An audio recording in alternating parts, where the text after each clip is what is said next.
श्री राधे हर हर महादेव शंभो जय हो। बोल गौ माता की जय।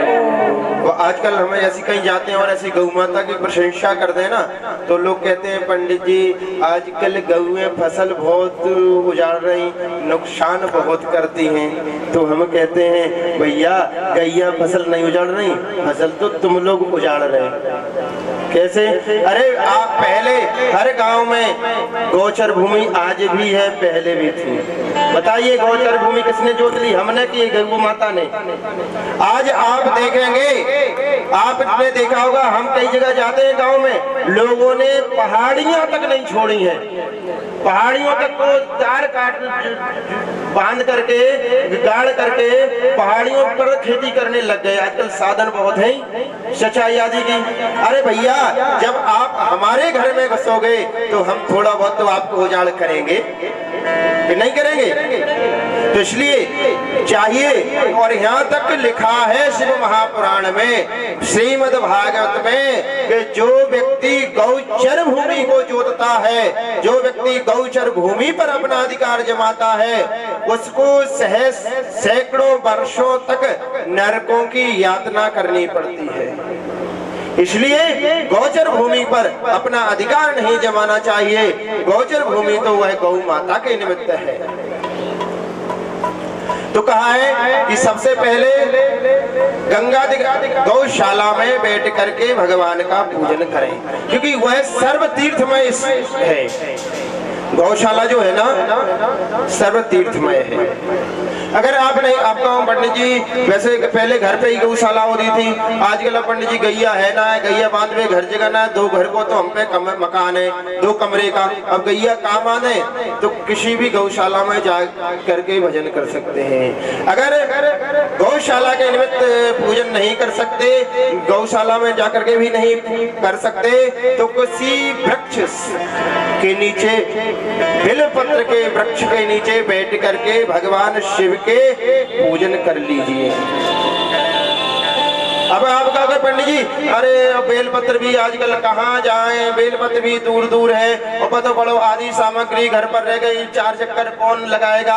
जब तक हम बेलपत्र के पेड़ के नीचे जाएंगे पता पड़ा घर कोई साफ कर ले जाएगा, तो क्या करें? तो कहा है कि आप अपने घर में देवालय में भी भगवान का पूजन कर लीजिए। एक आले में बैठाते हैं, वहां पर भी भगवान का पूजन कर लीजिए। अरे पंडित जी इतना टाइम किसके पास है? ऑफिस का टाइम 9 बजे हो जाता है, अब देवालय में भी बैठने के लिए हमारे पास समय कहाँ है? तो यहाँ तक कि शिवलिंग में लिखा है कि आप अपने अंगूठे पर, हमारा जो बाएं हाथ का अंगूठा है ना, बाएं हाथ के अंगूठे पर शिवलिंग का प्रमाण मान करके, आपको कहीं गंगा जी नदी में जाना हो, पंडित जी न बोले प्रतिष्ठा कराने के लिए शंकर जी की, तो क्या करें? बोले हमारे बाएं हाथ के अंगूठे को लेकर के सीधे हाथ से सामग्री चढ़ाते जाइए।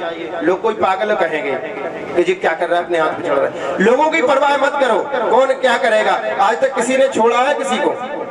आप अच्छा कर लो या गलत कर लो, जैसा कर लो कहने वाले कह लेंगे। इसलिए किसी की परवाह मत करो। निजानंद मस्ती में मैं झूमता हूँ, अपनी मस्ती किसी के कहने से मत बदलो। चलते चलो रास्ता अपने आप बदलती जाएंगी, तुम मत बदलो, रास्ता बदलती जाएंगे। तो अपने बाएं हाथ के अंगूठे पर भी हम भगवान शिव के पूजन कर सकते हैं। बताइए इससे ज्यादा सुगमता किस और कहीं मिलेगी? और यहाँ तक लिखा है कि आप अंगूठे को शर्म लगे भैया, हम और हमारा किसी दुर्घटना बस जैसा भगवान ऐसा न करे, ठीक है? किसी दुर्घटना पर किसी का बाएं अंगूठा चला गया, कई लोगों का होता है जब बाएं अंगूठा ही नहीं है तो पूजा किसकी करें? पूजा न करें क्या? तो कहा है आत्मा तुम, भगवान शिव हमारी आत्मा है। अच्छा कितने लोग जानते हैं कि भगवान हमारे अंदर बैठे? हाथ खड़ा करना। कई तो मैया ज्यादा बतावे के लाना दोनों कर रही है। अच्छा आपको विश्वास है कि आत्मा है हमारे अंदर है? चलो भगवान आपके विश्वास को बनाए रखे। आत्मा कैसा है? बोले आत्मा तुम, भगवान शिव ही तो इस शरीर में विद्यमान है। अच्छा, जब तक इस शरीर में भगवान शिव बैठे हैं तभी तक ये शरीर है।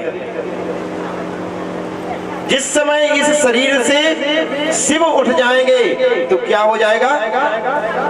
शिव हट गए, पीछे की मात्रा जो शिव पर लगी है, जो मात्रा हटी, फिर क्या बचता है? सब। यह शरीर जब तक है, जब तक इसमें शिव बैठे हैं, जिस दिन शिव खड़े होते हैं और आगे बढ़ जाते हैं, फिर तो घर वाले भी कहते हैं चलो भैया बहुत देर है गई, ले चलो। इसलिए अपने अंदर बैठे हुए शिव को अगर स्थान देना है तो कुछ करते रहो। लोग कहा तो भगवान सामने खड़े हो गए, बोले मैं तेरे अंदर हूँ, या तो सही है, लेकिन एक बात और है, मैं अकेला कहीं नहीं रहता। भगवान शिव से शिक्षा मिलती है। शिव महापुराण कहता है कि भगवान क्या है? बोले कहीं पर भी भगवान शिव बैठे, चाहे हिमालय की कंदराओं में बैठे, किसी निर्जन जन में बैठे, जंगल में बैठे, लेकिन आपने भगवान शिव की मूर्ति कहीं नहीं देखी होगी। भगवान जहाँ बैठे होंगे, माँ भगवती बैठी होगी, बगल में गणेश जी बैठे होंगे, कार्तिकेय बैठे होंगे, नंदी होंगे। यानी भगवान शिव कहते हैं कि जहाँ मैं बैठता हूँ मेरा परिवार मेरे साथ में ही रहता है, मैं अपने परिवार से अलग नहीं रहता। तो कहा ठीक है प्रभु, हमारे पास व्यवस्था बहुत है, हम अपने आपके परिवार को झेल जाएंगे, बहुत बड़ा मकान है, आ जाओ। कहा? बोले आत्मा तुम कलयुग के व्यक्ति के चक्कर में पड़ गए भगवान, देखना हम लोग कैसे बुद्धिमान है। हमने कहा, भगवान ने कहा पूजा कर, तो कहता है पूजा ही तो करता हूँ, और मैं करता क्या हूँ? 24 घंटा करता हूँ। भगवान ने कहा तेरी 24 घंटा, थोड़ा बहुत समय नहीं निकलता? बोले नहीं, 24 घंटा पूजा। बोले आत्मा तुम? बोले मेरी आत्मा आप हैं। ठीक है, अब हम पार्वती के बिना हमारा मन नहीं लगता। तो बोले गिरजा मति, मति यानी बुद्धि, वो जो मति है वही तो आपकी श्रीमती है, हमारी बुद्धि आपकी श्रीमती। तो आत्मा तुम गिरजा मति, यानी गिरजा जो पार्वती है वह आपकी पत्नी है। भगवान शिव ने कहा ठीक है, लेकिन मेरे नाग देवता और नादिया भी साथ में है, मेरे गण सेवक मेरे साथ में रहते हैं। बोले ठीक है प्रभु, कोई बात नहीं। आत्मा तुम गिरजा मति प्राणम शरीरम ग्रहम, आप मेरे शरीर को ही अपना घर बना लीजिए। बोले शरीरम ग्रहम, सहचरा, जो मेरे हाथ है पैर है, ये आपकी सेवा करेंगे इस शरीर की। तो आपके सेवक हो गए, सहचर हो गए। आप एक हाथ में गणेश जी को दे दीजिए, बैठा दीजिए, एक हाथ में कार्तिकेय जी को, चरणों में नंदी भृंगी श्रृंगी आदि जो है सब बैठ जाएंगे, आपके गण हो गए। भगवान ने कहा ठीक है, हम आ जाएंगे, बैठ जाएंगे, लेकिन कुछ व्यवस्था करनी पड़ेगी। देखो यहाँ आप लोग बैठे हैं ना, तो कुछ व्यवस्था तो करनी पड़ी है ना। अगर हम भगवान शिव को अपने हृदय में बिठा लेंगे तो उनके लिए कुछ व्यवस्थाएं तो करनी पड़ेगी, बिना व्यवस्था के हम लोग अधिक रुक नहीं सकते। तो बोले ठीक है, व्यवस्था क्या किया जाए? भगवान ने कहा कुछ पूजा कर, कुछ जप कर, कुछ तप कर। लेकिन कलयुग का व्यक्ति था, बड़ा बुद्धिमान था, उसने लगाई अपनी युक्ति, चाबी घुमाई। बोले प्रभु वैसे मैं एक बात बताऊं आपको, दिन भर पूजा ही तो करता हूं और करता क्या? भगवान ने कहा अच्छा, दिन भर पूजा करता है, मुझे को पागल बना रहा है। विषयों पे भोग रचना निद्रा समाधि स्थिति। बोले प्रभु मैं जो नाना प्रकार के विषयों में भटकता रहता हूँ, कभी दुकान जाता हूँ, कभी मकान जाता हूँ, कभी फैक्ट्री जाता हूँ, कभी धन लाता हूँ, कभी देता हूँ, एक क्या करता हूँ, यही तो आपकी पूजा है। भगवान बोले कैसे? बोले प्रभु अगर बेलपत्र लेवे जाएं, फूल माला लेवे जाएं, तो क्या बिना धन की आ जाएंगे? किसी माली के दुकान पर जाओगे तो भैया भगवान की पूजा करनी है, एक दियो माला, तो कहे को ला 150 वाली है, 300 वाली दूं, 150 वाली दूं, 50 वाली दूं, और धन ना होगा तो भैया कैसे ले लूंगा? तो मैं जो धन कमाता हूँ उससे आपकी पूजा होगी। भगवान ने कहा ये ठीक है। लेकिन कुछ दिन समाधि लगा ले। भगवान ने कहा बेटा हम भी तो फंसा के मानेंगे, समाधि लगा। समाधि लगाएंगे तो बैठेंगे ना, और भगवान का अपने हृदय में ध्यान करो, समाधि लगाओ। तो ये कहता है प्रभु मैं निरंतर समाधि में ही रहता हूँ और करता हूँ क्या। भगवान ने कहा कब लगाता है, बोले नेत्रा समाधि स्थिति ही। प्रभु जब मैं सोचता हूँ तो वही तो आपकी समाधि है। वैसे सत्यता है कि जो हम सोते हैं ना वह समाधि होती है। अच्छा जब हम कितने भी थके हों, 1 घंटे सो लें तो हम चार्ज हो जाते हैं ना, हमारे शरीर में शक्ति आ जाती है ना। अब आप कहोगे भैया वो शक्ति सोने ही से क्यों आई, बैठ के क्यों नहीं आई। उसी बिस्तर पर हम 2-4 घंटे से लेटे थे, कुछ काम नहीं कर रहे थे, बढ़िया एसी चल रही थी और लेटे थे। लेटे लेटे हमारे शक्ति में ऊर्जा का संचार क्यों नहीं हुआ। अरे जब हम विश्राम में चले जाते हैं तो उस समय सो जाते हैं, उस समय हमारी जीवात्मा और परमात्मा का मिलन होता है।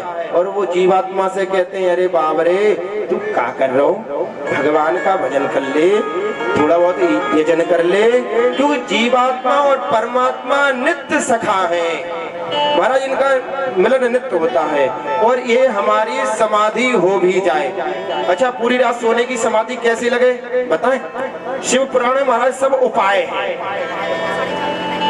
पहले आपने देखा होगा आज हम लोग शरीर से कम दिमाग से श्रम अधिक करते हैं।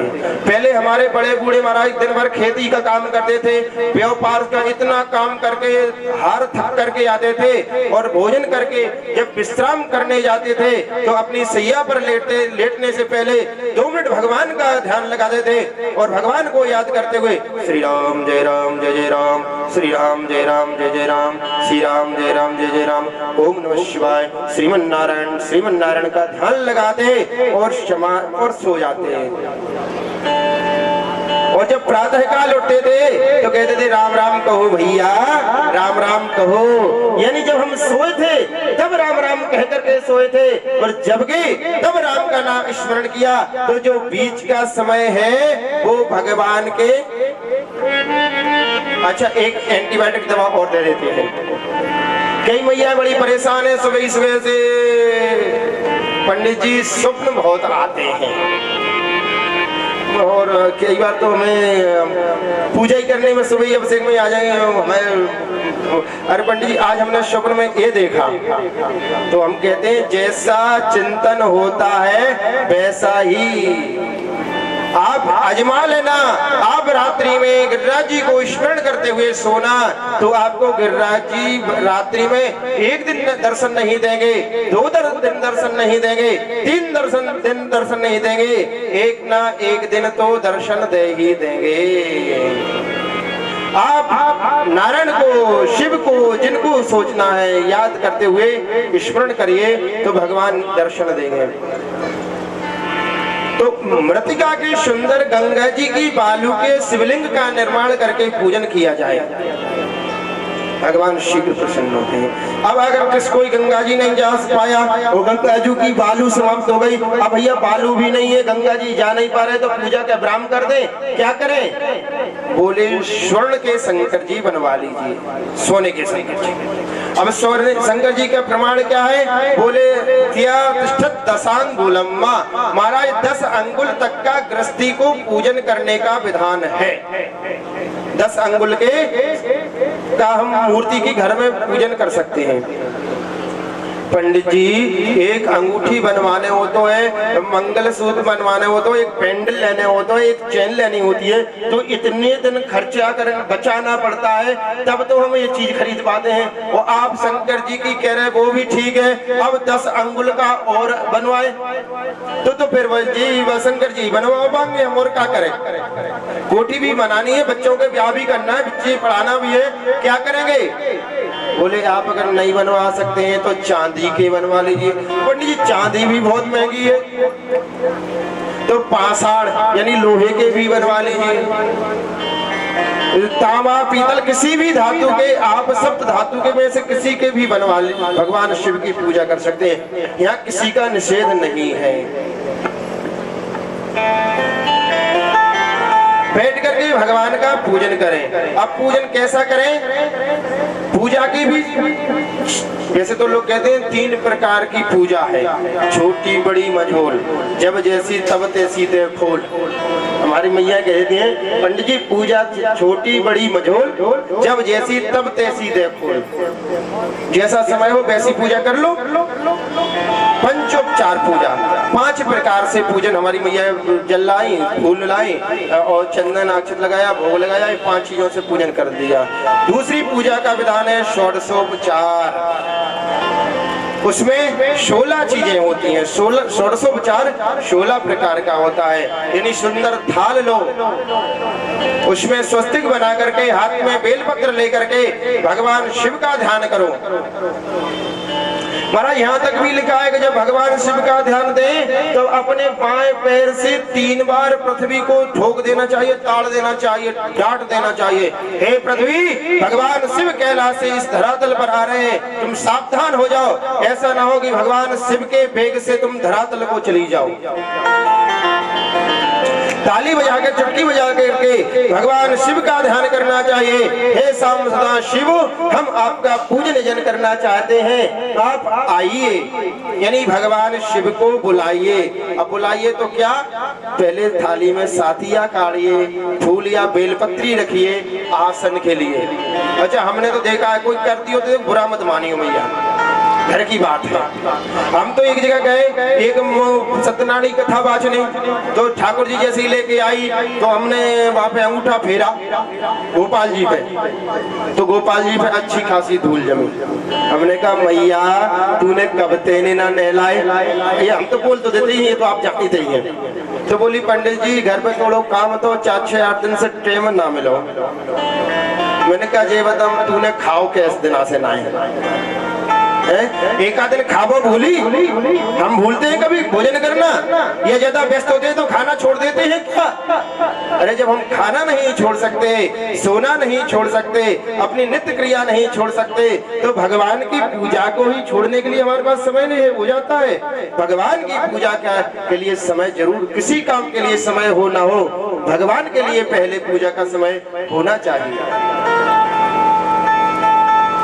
और कई मैया तो थाली छोड़ो, गंगा जल छोड़ो, लोटा छोड़ो, गोपाल जी के पोशाक उतारेंगी, रसोई में ले जाएंगी और वो जो जूना होता है ना, एक जूना रख लेती हैं, बुरा मत मानना, जूना रख लेती हैं और ठाकुर जी की टांग पकड़ के उल्टो करके जूना से दे रगड़ा दे रगड़ा दे रगड़ा, और फिर कहते हैं पंडित जी गोपाल जी की हम इतने दिनों से पूजन कर रहे, गोपाल जी ने हमारी सुनी नहीं। अरे पूजा प्रेम से करोगे तब सुनेंगे, ऐसे सुनेंगे तो भगवान को क्या सुंदर थाल सजा करके, बेलपत्र पधरा करके, आसन लगा करके भगवान का पूजन करना चाहिए। पूजन करना और जब भगवान को स्थान दे दो, अपने जो मंदिर में भगवान बैठे हो उनको थाली में पधरा लो, फिर 4 बार जल छोड़ना चाहिए। पाद्य हो पाद्यम, यानी मने भाव हो कि भगवान विराजे हैं, सबसे पहले हम भगवान के चरण धुला रहे हैं। हम स्नान करते हैं सबसे पहले चरण धोते हैं ना, पूजा का विधान है कि सबसे पहले भगवान के चरण धोना चाहिए। अच्छा एक बात बताओ, हम और आप हैं, आप हमारी बात माने न माने, हम आकर के आपके सीधे चरण पकड़ लें, अरे मैया ऐसी बात ना है, अरे बहन ऐसी बात ना है, बाबूजी ऐसी बात ना है, देखो बाबूजी ये बात तो होके रहेगी, देखो जी आप चाहे जैसे मुंह फुलाए बैठे हो, अरे बहन जी ऐसा तो बात होनी पड़ेगी, मैया ऐसी बात तो होगी कि पंडित जी कोई भी किसी के चरण पकड़ ले मान जाएंगे कि नहीं? और कोई अगर सीधे गलो पकड़े, क्यों गलो पकड़ ले, कहेंगे नहीं भैया ऐसा बात होके रहेगी, तो कहेंगे तू करके देख कैसे होगी, हम देखेंगे। तो सीधे गले पकड़ने से कोई मानेगा?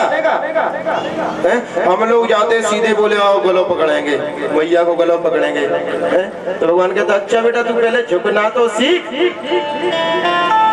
तो सबसे पहले भगवान के चरणों को धोना चाहिए, उसके बाद भगवान के सुंदर हस्तों प्रक्षाल्य हाथ धोने चाहिए, उसके बाद भगवान के मुख को निहारो, मुख को धो और भगवान का देखो भगवान कितने सुंदर लग रहे हैं। महाराज भगवान के स्वरूप को देखना चाहिए और भगवान के मुखमंडल को निहारना चाहिए, उसके बाद भगवान का फिर सर्वांगी स्नान कराना चाहिए। वेद मंत्रों का पाठ करना चाहिए।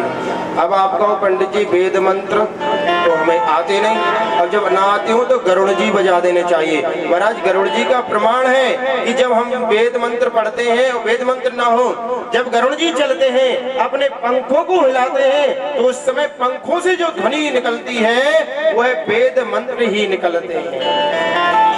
इसलिए हम आरती करते हैं, भोग लगाते हैं। अब हमें नाप्यास इधर नहीं आता है तो मैया हमारी जय हो ठाकुर जी पा लो, तो भगवान कहते हैं ठीक है पा लूंगा। और मंत्र को भी जप करें, अगर मंत्र का जाप करें, मंत्र की पूजा करें, मंत्र की जाप करें तो किसी समर्थ गुरुदेव के सामने उस मंत्र को पहले परीक्षण करा लेना चाहिए कि हम जो जप रहे हैं वह शुद्ध जप रहे हैं या अशुद्ध जप रहे हैं। आजकल महाराज मोबाइल ने इतनी बिगाड़ दिए हैं कि कोई ही मंत्र ले लो याद कर लेंगे, अब उसको शुद्ध है कि अशुद्ध है इससे कोई मतलब नहीं। हमने अशुद्ध याद कर लिया, दूसरा व्यक्ति शुद्ध ही बोल रहा है तो मैं ऐसो ना ऐसो है। जैसा मंत्र जाप करेंगे वैसा ही फल मिलेगा। एक पंडित जी थे, उनकी पत्नी पड़ गई बीमार अच्छी खासी, तो उन्होंने कहा सोचा जब हम यजमानों के अनुष्ठान करते हैं तो ठीक हो जाते हैं तो हम अपनी पंडितानी के लिए कोई पूजन नहीं कर सकते क्या? पंडितानी भी हमारी ठीक हो जाएगी। अब महाराज पंडित जी पूजन करने लग गए, सप्तशती का पाठ कर रहे हैं, नवरात्रि का दिन है और शंकुट लगा करके पाठ कर रहे हैं। उसमें आता है, कई माताओं को तो मैयाओं को याद भी है और हम तो यहीं से बोलते हैं और पूछ लेते हैं कहा, तो मैया आगे बोलती है हम समझ जाते हैं का बोलना है। तो उसमें श्लोक आता है भार्याम रक्षतु भैरवी, जो भैरवी नाम की देवी है वह मेरी भार्या यानी मेरी पत्नी की रक्षा करे। भार्याम रक्षतु भैरवी, तो भैरवी नाम की देवी मेरी रक्षा करे, मेरी पत्नी की रक्षा करे। अब महाराज पंडित जी को कहीं न्योता आ गया, कहीं दूसरी जगह सत्यनारायण की कथा बाजने जाना होगा, कहीं बुकिंग थी शाम, तो पंडित जी ने कहा जल्दी जल्दी कर लेता हूँ। अपन संपुट लगाने लगे और भार्याम रक्षतु भैरवी, भार्याम रक्षतु भैरवी, और बीच में भूल थोड़ी जीभ लड़खड़ा गई तो बोलते भार्याम भक्षतु भैरवी, भार्याम भक्षतु भैरवी, भार्याम भक्षतु भैरवी। अब महाराज जो पाठ करना था पाठ पूरा हो गया, लेकिन पंडितानी और ज्यादा बीमार पड़ गई। अब तो पंडित जी मैया के सामने अपना माथा फोड़ने लग गए, मैया आज तो मैं तेरे सामने आत्महत्या ही कर लूंगा, अपना सिर ही फोड़ लूंगा। अरे मैया जब तेरी पूजा से मेरी पत्नी ठीक नहीं हो सकी तो मैं दूसरे जजमान से कैसे कहूंगा कि तू जा पूजा करा ले।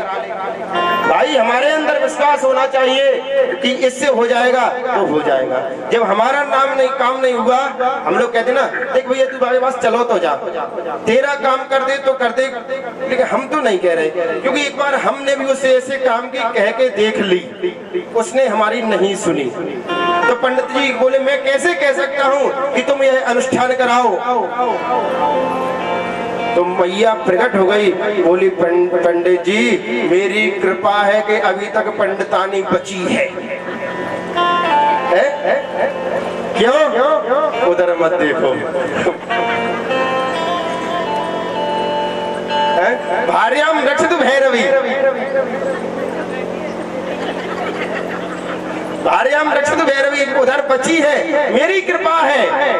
क्यों? क्योंकि तू कह रहा है भार्याम भक्षतु, अरे तुझे कहना था रक्षतु, तू कह रहा है भक्षतु, एक अक्षर में फल बदल गया, तो इसमें मेरी क्या गलती? अरे मैं तो तुझ पर कृपा करके अभी तक छोड़ रखी थी। अरे तू पहले मंत्र को तो शुद्ध कर। हम लोग मंत्र खूब जपते हैं, पूजा करते हैं, लेकिन त्रुटि पूर्ण करते हैं, फिर कहते हैं कोई हो नहीं रहा है, तो कैसे होगा? पहले उसकी शुद्धता करनी चाहिए, तभी वेद मंत्रों का अनुष्ठान करना चाहिए।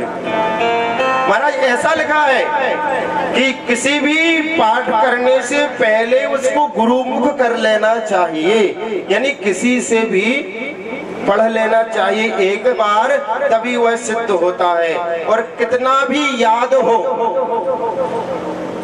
एक बात और बता दें हम आपको, कितना भी याद हो, कोई भी हो, फिर भी पुस्तक ग्रंथ का सहारा लेकर ही पाठ करना चाहिए। अगर हमने ग्रंथ हाथ में ले रखा है, ग्रंथ हमारे सामने है, तो हमारा त्रुटि दोष नहीं लगता।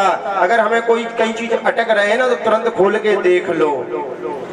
इसलिए ग्रंथ को सदा सहारा लेकर के ही पाठ करना चाहिए। अब जो लोग इस ऐसा पूजन करें और फिर क्या करें, बोले भगवान की तो बड़ी कृपा है, शिव तो बड़े औगणधानी हैं। वैसे तो शिव पूजन में कई प्रकार हैं कि वस्तुओं की आवश्यकता है। आप शिव पूजन कर रहे हैं, आपको कुछ नहीं मिला तो घर से जा रहे हो महाराज, रास्ते में बेलपत्र मिल गया, बेलपत्र ही तोड़ लो, अर्पित कर दो। बेलपत्र कोई पत्ता है? बेलपत्र की इतनी महिमा है। त्रिदलम त्रिगुणाकारम त्रिनेत्रम च त्रिदायुधम। बेलपत्र कैसा है? त्रिदलम, जो बेलपत्र के 3 पत्ते हैं, मानो भगवान शिव ही त्रिनेत्र में है। त्रिदलम त्रिगुणाकारम त्रिनेत्रम च त्रिदायुधम। 3 जो बेलपत्ते के पत्ते हैं वह भगवान शिव के तीनों नेत्र हैं। और महाराज शरीर कितना भी अच्छा हो, अगर हमारे शरीर में पट्टी, आंखों में पट्टी बांधी दी जाए, नेत्र ना हो तो शरीर बेकार हो जाता है ना। तो 3 नेत्र हैं वह भगवान शिव के हैं। और कैसा है? बोले त्रिजन्म पाप संहारम। जब हम भगवान बेलपत्र को स्पर्श करते हैं, बेलपत्र को लेते हैं, तो चढ़ाए न चढ़ाए हमारे 3 जन्म के पाप उसी समय नष्ट हो जाते हैं जब हमने बेलपत्र का स्पर्श कर रखा है, बेलपत्र को छुआ है। बेलपत्र के छूने मात्र से हमारे 3 जन्म के पाप नष्ट हो जाते हैं। दर्शनम बेलपत्रस्य स्पर्शनम पापनाशनम अघोर पाप संकाशम बेलपत्रम शिवार्पणम। बेलपत्र के स्पर्श मात्र से, अरे बेलपत्र का स्पर्श तो क्या, बेलपत्र के वृक्ष का ही दर्शन मात्र से आप अगर बेलपत्र का स्पर्श कर ले, दर्शन कर ले, अरे बेलपत्र के वृक्ष का भी आप दर्शन कर लीजिए, तब भी हमारे जन्म जन्मांतरों के पुण्य पाप नष्ट हो जाते हैं। अब एक भ्रांति है, लोग कहते हैं कि पंडित जी बेलपत्र क्या 3 पत्ती वाला चढ़ाना